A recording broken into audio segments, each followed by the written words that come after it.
মদিনার রাস্তায় ডুকরে কাঁদছে এক নারী। মৃত্যুদণ্ড কার্য করতে তাকে টেনে হিচড়ে নিয়ে যাচ্ছে একদল লোক, কারণ তার বিরুদ্ধে জেনার অভিযোগ প্রমাণ হয়েছে। খলিফা ওমরের নির্দেশে পাথর নিক্ষেপের প্রস্তুতি যখন খুব বেশি, ঠিক তখনই পাহাড়ের মতো বুক চিতিয়ে জল্লাদদের পথ আটকে দাঁড়ালেন শেরে খোদা হজরত আলী। মুহূর্তে থমকে গেল পুরো মজলিস। অবাক হয়ে খলিফা ওমর জিজ্ঞেস করলেন, হে আলী, আপনি কি স্বয়ং আল্লাহর বিধানে বাধা দিচ্ছেন? তখন অত্যন্ত শান্ত অথচ তেজদীপ্ত কণ্ঠে হজরত আলী বললেন, হে আমিরুল মুমিনিন, আপনি কি রাসূলের সেই হাদিস ভুলে গেছেন?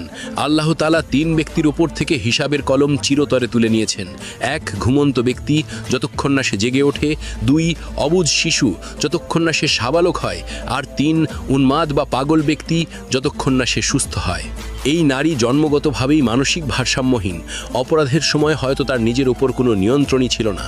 তাহলে যে হিসাবের কলম স্বয়ং আল্লাহ তুলে